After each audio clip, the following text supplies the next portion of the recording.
Buenas noches, bienvenidos a mi podcast Sin Libertad la Vida Nada Vale.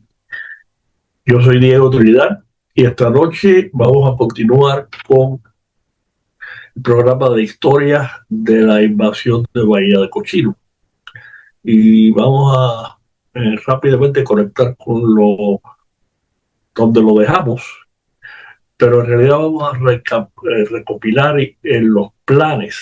Vamos a volver a repetir para que se esté bien claro los dos planes que hubo de la invasión.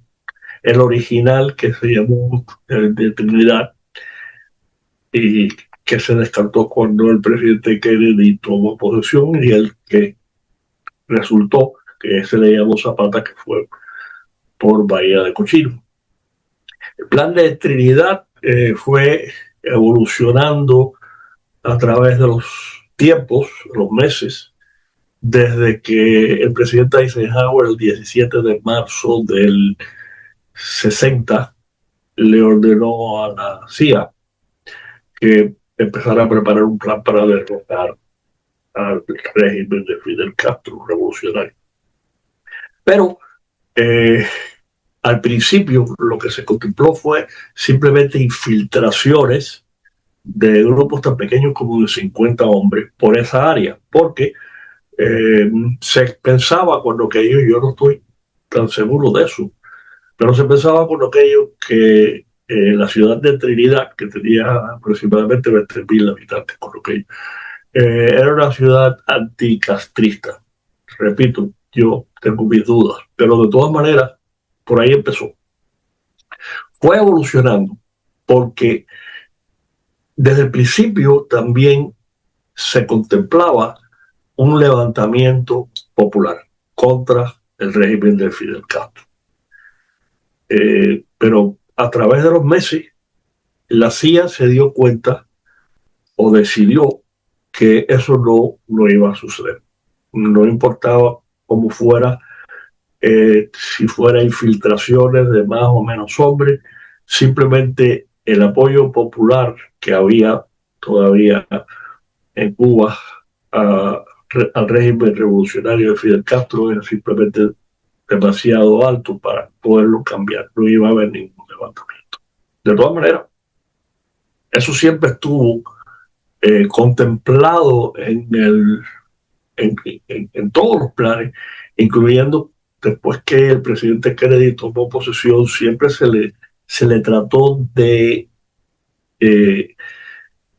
vender, vamos a ponerlo de esa manera, por la CIA al presidente Kennedy que cualquier cosa que pasara iba a contar con el apoyo popular. Y por ahí empezamos con la elección de Kennedy.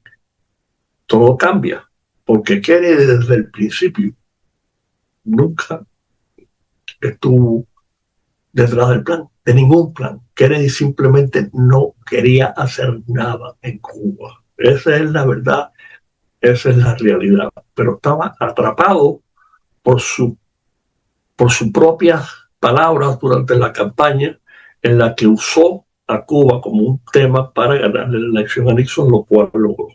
Igual lo hizo con lo que se le llamó The Missile Gap, que supuestamente la Unión Soviética tenía una gran ventaja en cohetería intercontinental, lo cual por supuesto era completamente falso. Pero Nixon no se podía defender porque si decía la verdad, pues entonces la Unión Soviética se enteraba de lo que sabía Estados Unidos por los vuelos de los U-2. Así que Nixon estaba atrapado también y no podía defenderse. Pero una vez que Kennedy ganó la elección, Cuba se acabó para él. Él nunca le importó Cuba para nada. Es más, demostró una ignorancia descomunal sobre lo que era Cuba durante Batista. Él estuvo en Cuba con el senador de la Florida, George Smathers, que era muy amigo de él. Estuvo en La Habana por lo menos un par de veces, de fiestas los dos. No voy a describir lo que hicieron, pero se lo pueden imaginar. Y Kennedy sabía muy bien que todo lo que él escribió en su libro, que lo escribió Ted Sorensen, pero bueno, por él ganó un premio Profiles in Courage. Y después, en una última entrevista con el periodista francés Julie Daniel, poco antes de ser asesinado, mostraba una ignorancia total y completa, diciendo que Cuba era uno de los países más atrasados, donde había más abuso de la población, más represión, en fin. Claro, no sabemos si era verdad o no, pero por lo menos lo que él conoció, lo poco que él conoció de Cuba con sus madres, él sabía perfectamente que era completamente diferente a lo que estaba describiendo. Pero de todas maneras, ya no podía hacer nada porque Cuba seguía, eh, seguía siendo el tema principal. Y claro, cuando él toma posesión y Richard Bissell, que estaba a cargo del proyecto, y el director de la CIA, Allen Dulles, le dicen por primera vez en Palm Beach, eh, pocos días después de la elección, le dan detalles del plan y él se entera por primera vez de verdad lo que se estaba planeando. Él no hizo comentarios, simplemente los oyó y así se quedó, pero ya se le informaron. Él sabía que estaban dando. Como él no desaprobó el proyecto, pues simplemente la CIA siguió adelante a toda máquina, porque había el problema de tiempo que se apremiaba, que en marzo la invasión fue el 17 de abril, como todos sabemos, pero estaba planeada para ser a mediados de marzo, porque se pensaba que para esa fecha iban a empezar a llegar los MiGs de la Unión Soviética, los aviones, y también 80 pilotos cubanos que se estaban entrenando en Checoslovaquia. Una vez que eso sucediera y la Fuerza Aérea Revolucionaria contara con MiGs, no había, no había manera de llevar a cabo el plan. Así que estaba esa presión del tiempo, que era verdad. También iba a empezar la temporada de lluvias en Cuba, que lo iba a hacer todo más difícil. O sea que Kennedy no se podía escapar, porque en cuanto él llega a la Casa Blanca en enero, pues el 28 de enero es que por primera vez se le presenta en todo detalle el plan oficial de la CIA original, que como yo dije en el programa anterior, contemplaba absolutamente la entrada de tropas militares de Estados Unidos una vez que la cabeza de playa se estableciera, el Consejo Revolucionario Cubano presidido por Miró Cardona fuera trasladado a Cuba, se convirtiera en gobierno de Cuba en armas, pidiera reconocimiento que Estados Unidos y la OEA se esperaba que se lo dieran inmediatamente. Entonces, pues probablemente otra vez tropas con inclusive uniformes de la OEA, quizás algunos países mandaran un puñado de soldados, pero casi todos iban a ser tropas de Estados Unidos. Ese es el plan original. Una vez más, Kennedy lo oyó. Kennedy y todos sus ayudantes, incluyendo el secretario de Estado Dean Rusk y el secretario de Defensa McNamara, su asesor de Seguridad Nacional George Bondi, y muchos más ayudantes que estaban presentes, el general jefe del Estado Mayor Conjunto Lyman Lemnitzer. Nadie hizo comentario excepto Lemnitzer, simplemente cuestionó que tan pocos hombres como se contemplaba, y estaban hablando de 3.000, no de los 1.500 que eventualmente desembarcaron. Pero Lemnitzer se expresó sus dudas que tan pocos hombres pudieran establecer una cabeza de playa y pudieran llevar a cabo el plan. Todos y cada uno, todos, estaban perfectamente conscientes de que la aviación de Cuba, la aviación castrista, las Fuerzas Armadas Revolucionarias, vamos a llamarle las FARC, por las siglas que así se les conocía, tenía que ser destruida. Cuando aquello Cuba tenía como 12 B-26, los mismos que tenía la brigada. Pero la diferencia era que Cuba tenía 4 aviones rápidos de hélices británicos llamados Sea Fury y, lo más importante de todo, 4 jets T-33. Eso fue lo que hizo toda la diferencia. Y el plan de Trinidad originalmente contaba con 5 bombardeos diseñados para destruir en tierra todos los aviones de la FARC. Los bombardeos iban a ser 2 el 15 de abril. Bueno, 2 días antes de la fecha, todavía con lo que yo no se había señalado el 17 de abril. 2 días antes, 2 más el día antes de la invasión y 1 en la madrugada del desembarco. 5 bombardeos por 16 B-26 de la brigada basados en Puerto Cabezas, en Nicaragua. Kennedy, después que se acabó la presentación, que la hizo el mismo director Allen Dulles, asistido por Tracy Barnes, pero con notas preparadas por Richard Bissell, que era el jefe del proyecto, el segundo hombre en la CIA.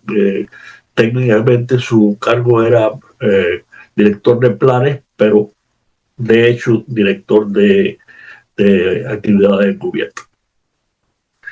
Kennedy lo que hizo fue entonces que le ordenó al Pentágono que revisara el plan, que nunca lo había hecho. El plan militar lo había hecho la CIA. La CIA era una agencia de inteligencia. Sí, habían tenido éxitos, entre comillas, en Irán y en Guatemala, sobre todo en 1954. Derrocaron al gobierno de Jacobo Arbenz. Pero todo eso fue una farsa. Ninguno de los 2 casos en realidad funcionó. Todo fue propaganda. En fin, pero se creían. La CIA se creía y el presidente Eisenhower también se lo creía. Que la CIA tenía la capacidad de llevar a cabo estos proyectos paramilitares. Entonces, pues, por primera vez, Kennedy le ordena al Pentágono que revise el proyecto. A los 5 días, el Pentágono presenta un reporte preparado por el general David Gray, en el cual, como yo enfaticé en el primer programa, dice que la operación tal como planeada para establecer la cabeza de playa, llevar al Consejo Revolucionario, pedir constituirse el gobierno de armas, en fin, lo que ya se ha descrito, y pedir ayuda, la cual iba a desembarcar. O sea, las tropas americanas tenían que desembarcar para ocupar a Cuba, y así era como único podían tener éxito la operación.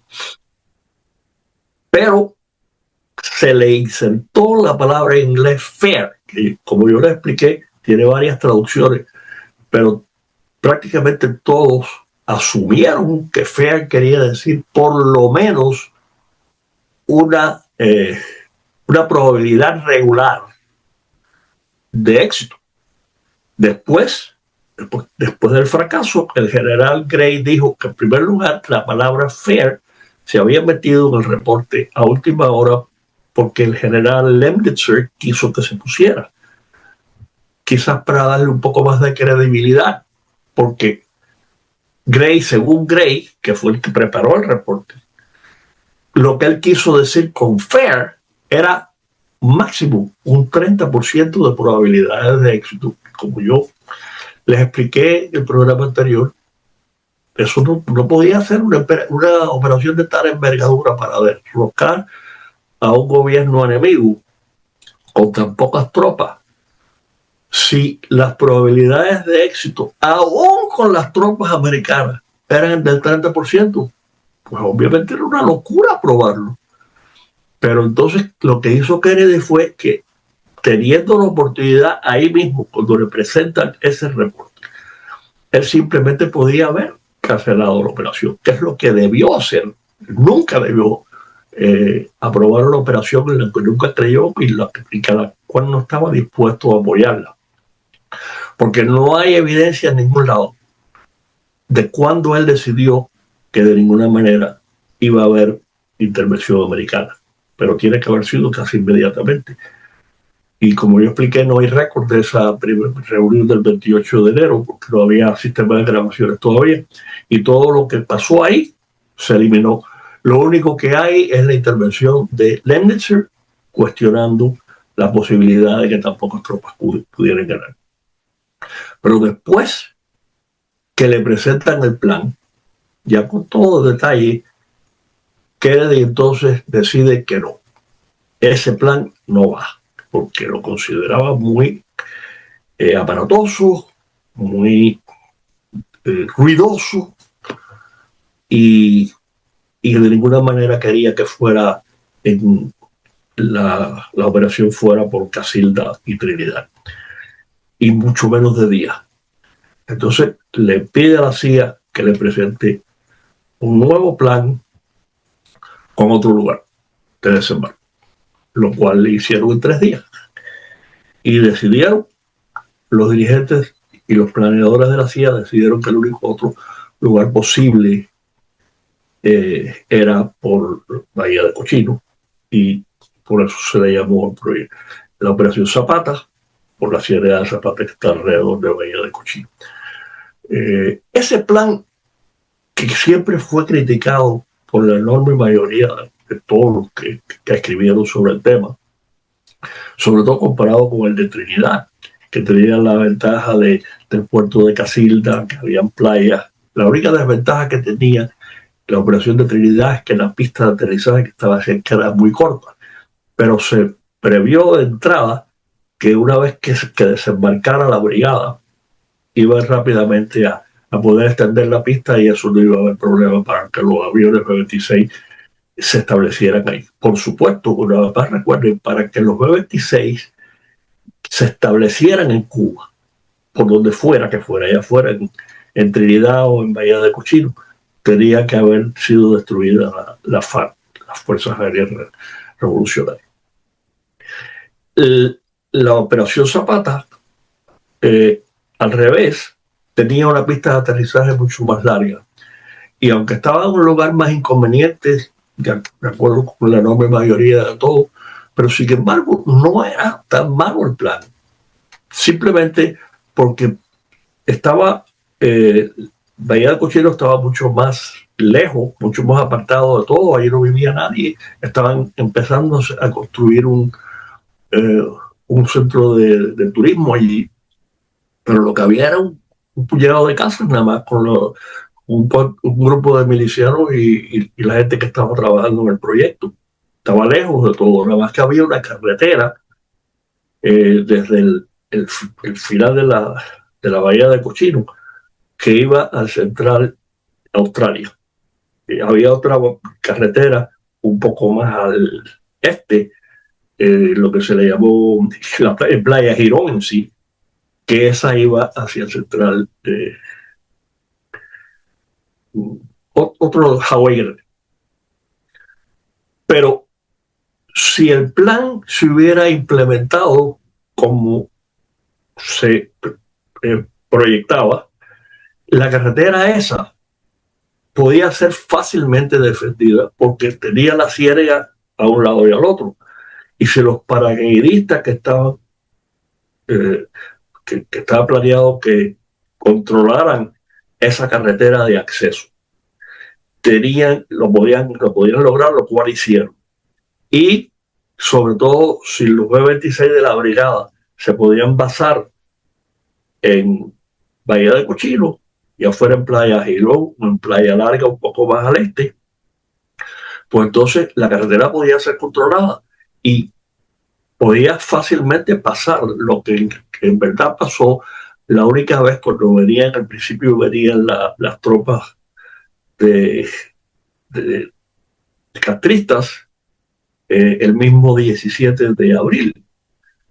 Venían por la carretera y los B-26 llegaron en ese momento y acabaron. No se sabe. Ellos reportaron nada más que como 200 muertes, pero siempre se ha pensado que hubiera quizás hasta 3.000. O sea, los destrozaron. Porque es más, los camiones que venían y los tanques destruyeron al que venía adelante y al que venía atrás. Entonces quedaron atrapados en la carretera. Y los B-26, que tenían muy poco tiempo de vuelo, pero acabaron con ellos. Si eso hubiera sucedido, si todo hubiera salido bien, entonces pues la carretera de acceso podía ser controlada y pues sería difícil para las tropas que venían a tratar de desalojar a los invasores poder siquiera llegar ahí. Pero claro, todo eso se fue al basurero una vez que los aviones de la Fuerza Aérea Revolucionaria los fueron destruidos. Yo me parece que mencioné el primer programa, pero hace mucho tiempo, cuando yo escribí mi último artículo largo en el 2014, por mediación de mi buen amigo Eugenio Llanes, que publicaba el website Cuba Análisis, donde yo escribía y él me publicaba todo, y él pues era quien mejor informado estaba aquí de todo lo que pasaba en Cuba. Él conocía al general Rafael del Pino. Entonces, él, a través de Eugenio, yo conseguí la información del Pino, de lo que había pasado allí. Y eso fue lo que publiqué en mi primer trabajo. Era bastante cercana a la que voy a mencionar ahora. Pero en los últimos 2 años yo me he conectado con un tremendo historiador militar cubano que vive en Catalina Winnie, se llama Michael Mederos Fiallo. Yo le pedí, antes de empezar estos programas, cuando decidí hacer el programa sobre el Bahía de Cochino, yo le pedí que me diera su versión después de todas sus investigaciones. Hubieron 3 bombardeos, nada más que el día 15 fueron los únicos que se permitieron. Bombardearon el aeropuerto de Santiago de Cuba, bombardearon el antiguo campamento Columbia, ellos le pusieron Ciudad Libertad, y bombardearon la base de San Antonio de los Baños, que era donde estaban la mayoría de los aviones, todos. En el campamento de Colombia no había aviones, no había ningún avión. O sea, la CIA tenía fotos y los planes de bombardear siempre estuvieron contemplando que quizás la mayoría de los aviones de la FARC estuvieran allí, pero no había ninguno. Y por consiguiente, pues allí no destruyeron nada. Destruyeron 2 o 3, sobre todo T-33 en Santiago de Cuba. Y otros tantos en la base de San Antonio de los Baños. Pero al final, después del bombardeo ese del 15 de abril, el cual los pilotos de la brigada pusieron un 50 o 60% de los aviones destruidos. Y la CIA, en el reporte que yo lo tengo aquí, todos estos son los reportes, las copias de los reportes del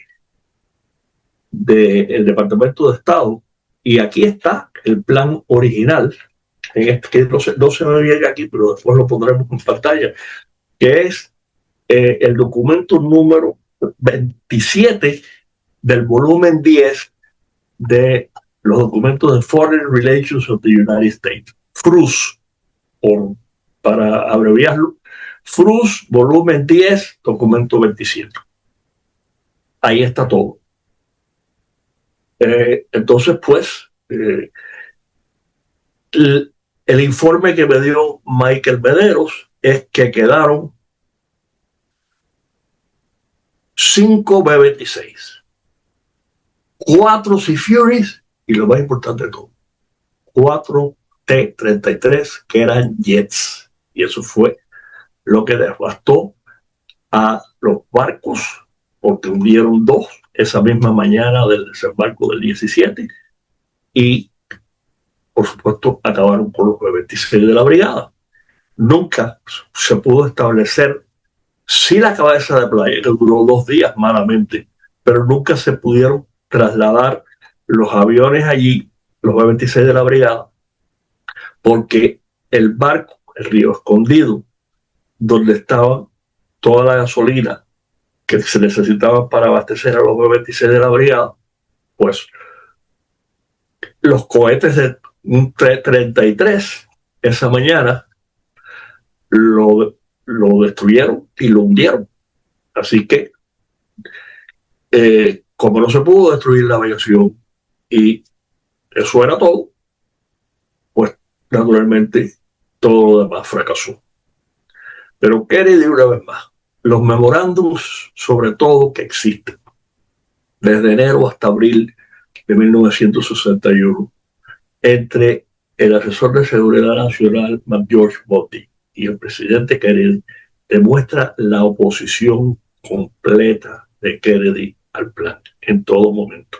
Siempre estaba buscando algo, siempre había una duda. Nunca apoyó el plan porque él no quería. Entonces, hubo varios oficiales, altos oficiales, que estuvieron en contra del plan desde entonces.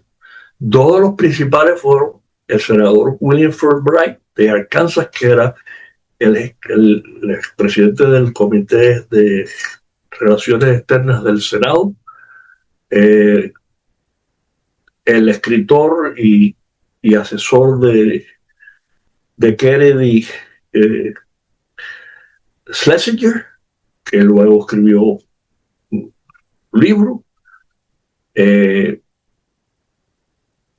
y varios otros altos oficiales importantes que expresaron su oposición al plan. Fulbright fue uno de los más importantes porque poco antes de la invasión, en un viaje que en Semana Santa, Kennedy se iba a pasar el fin de semana en Palm Beach y dio la casualidad que se encontraron a la salida y Fulbright también venía al sur de la Florida. Kennedy lo invitó a venir en el avión número 1 del presidente. Estuvieron conversando el viaje y Kennedy le pidió a Fulbright que le presentara por escrito sus objeciones, lo cual Fulbright hizo y usó una frase muy famosa que el gobierno revolucionario de Fidel Castro era una espina en el costado, no una daga en el corazón. Así el escritor cubano Mario Lazo tituló su libro Dagger in the Heart, que en inglés Fulbright le puso el régimen de Castro, it's a thorn in the side, not a dagger in the heart. Y eso era lo que pensaban pues los que estaban opuestos a la operación, y así lo siguieron pensando.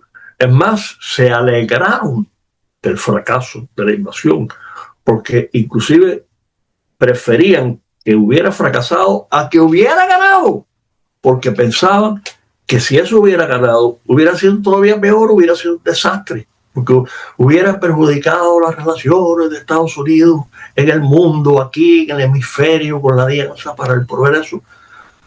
Todo una visión completamente falsa de la realidad y de la historia, pero eso era lo que se pensaba.